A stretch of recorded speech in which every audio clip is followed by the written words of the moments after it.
We got this. Pull it together.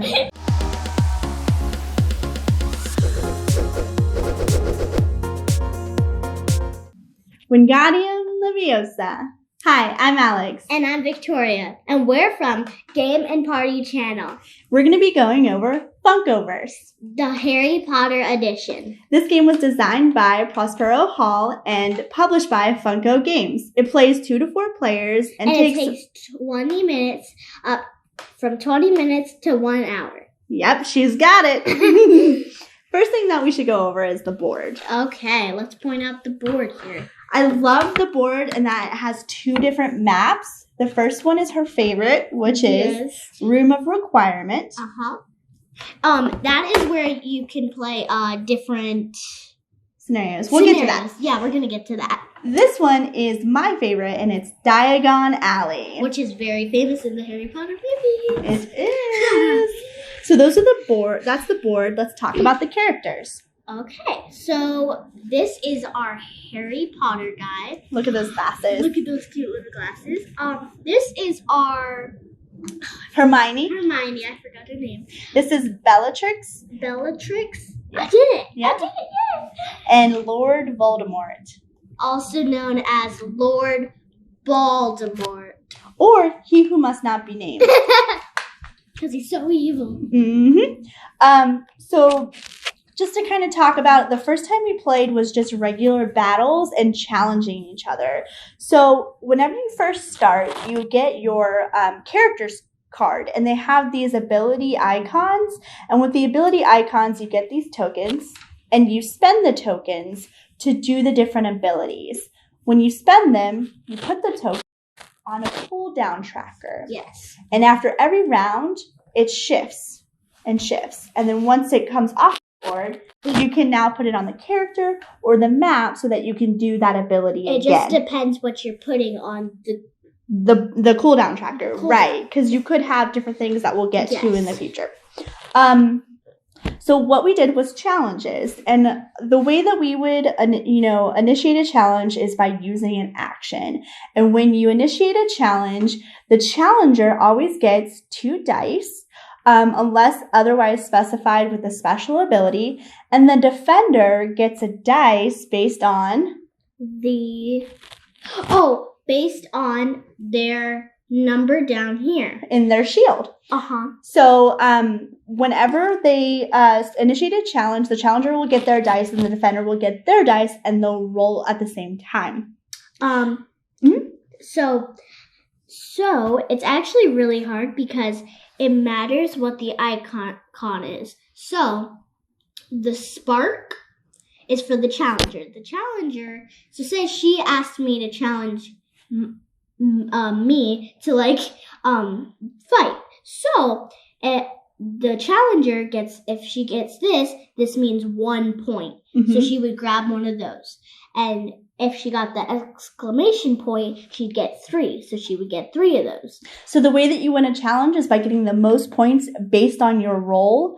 As a challenger, your goal is to get your exclamation points for 3 points, your star for 1 point. And as a defender, your goal is to get a shield and the exclamation point. The exclamation points give you 3 and the shield gives you 1. And so you add up your points and compare against each other. And there should be 6 dice. Yes. And so if the challenger beats the defender gets knocked down.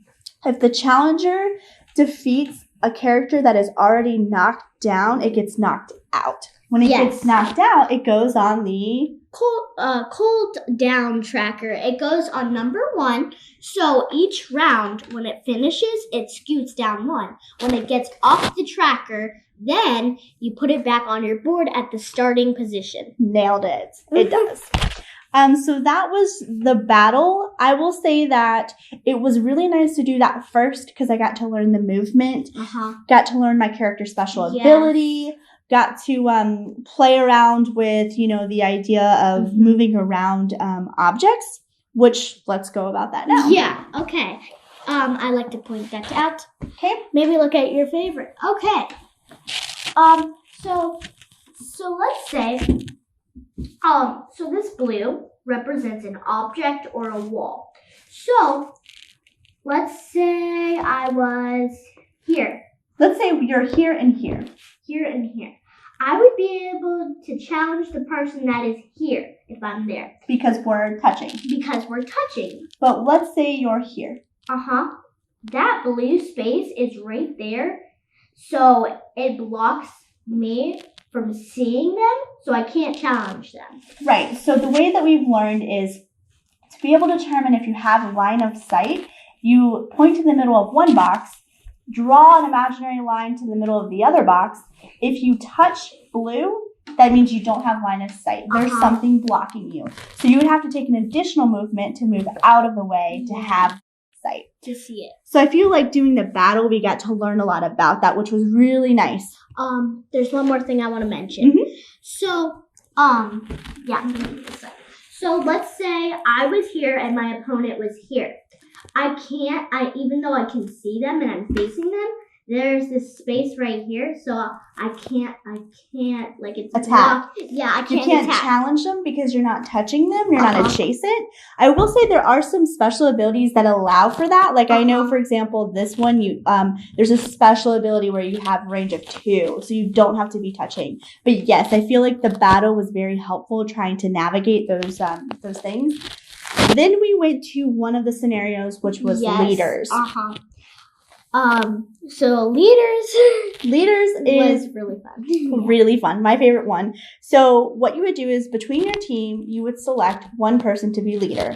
I choose this one. I would choose this one. Then we place them on the board, and there's different ways to earn points. These are your points. Yes. And for leaders, it was 10 points and you would win. There's different ways to gain points. The first way is if my leader killed her leader. That would be worth 4 points. 4 points.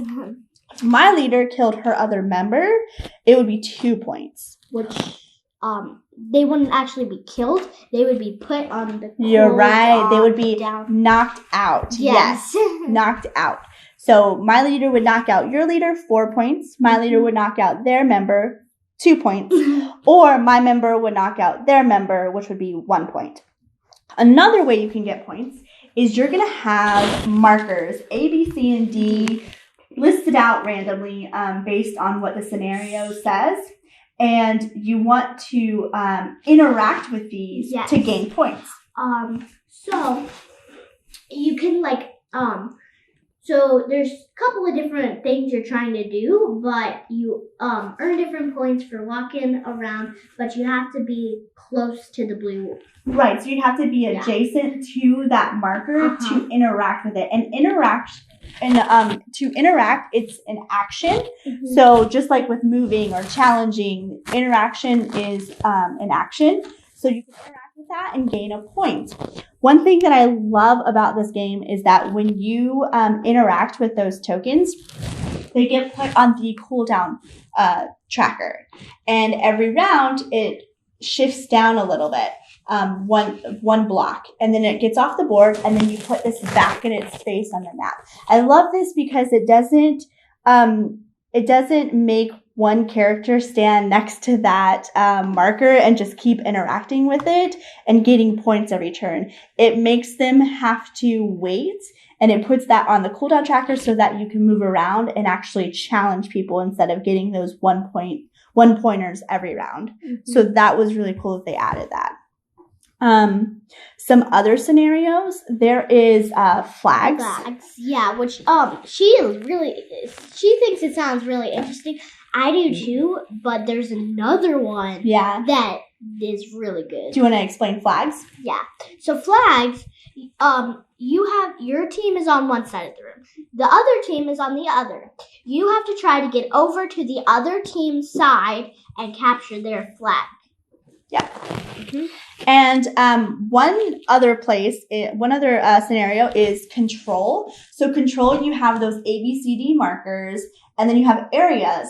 And when you go to those areas and you interact, you can get these tokens that claim that area as Harry Potter or Voldemort's team.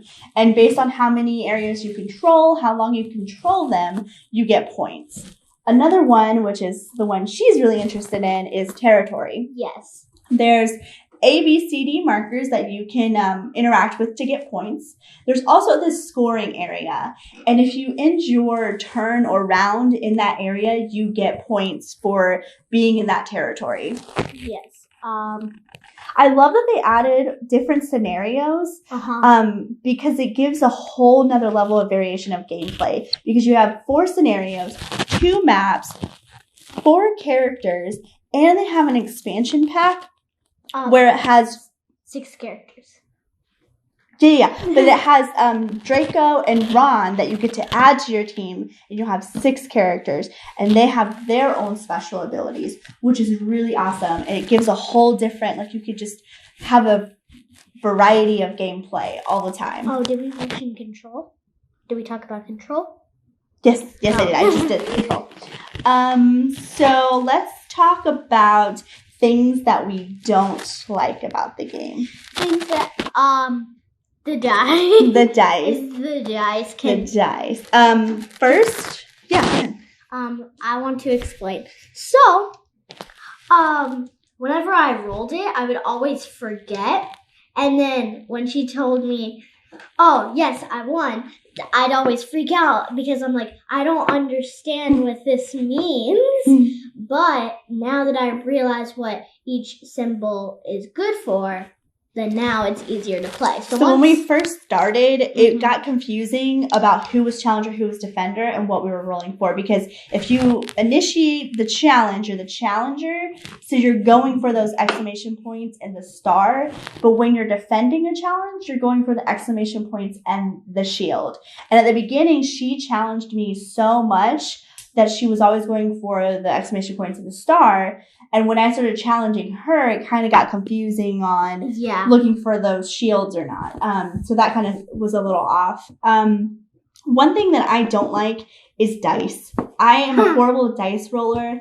And the fact that the challenge is solely dependent on the dice is a struggle for me.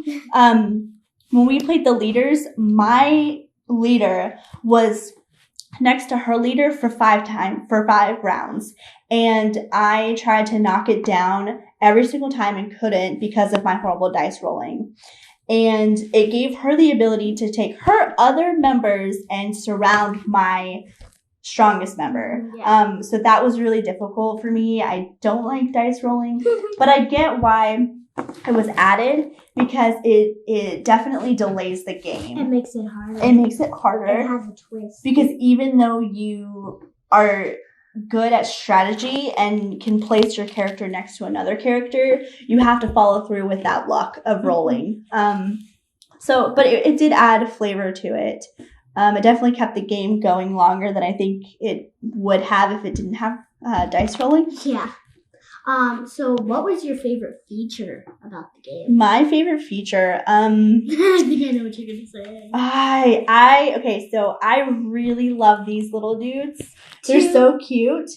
And they have stands. And so this is really awesome for me because you could just put them on their stands and sit them on a bookshelf when you're not playing. And the fact that they're Harry Potter is amazing to me because I'm a huge Harry Potter fan. So I love that. What about you? Me, I have 2 favorite things. Okay. So my first favorite thing is that whoever you're playing as, you get the little guys, and so this guy has move up to 2 squares. They both have the same thing. Well, yeah, everybody has the same generic move, challenge, assist, interact, rally. But if you were like Harry Potter, you could use his power and move up 2 spaces. Well, yeah, because every character has those generic ones. Oh. Yeah. Well, then my second favorite thing... But I know, because I think what you were trying to say is that you liked the special ability from Harry Potter where you got to challenge like 3 of my people at one point, and it was ridiculous. It was so overpowered. But anyways, and the second one, what's the second one? The second one are the points. The points. I love these 2. They're so pretty. The points. They're gem-looking things, but they're so pretty. Look at that. We can make a necklace out of this when we lose pieces. Be like... They're so pretty. Yeah. I think that's it. Thanks for watching. Thank you. Bye. Bye. Thanks for watching. If you enjoyed this video, please give it a like and subscribe to our channel. Also, check out our podcast, and you can find us on all of our social media sites on gameandparty.com. See you on the next video.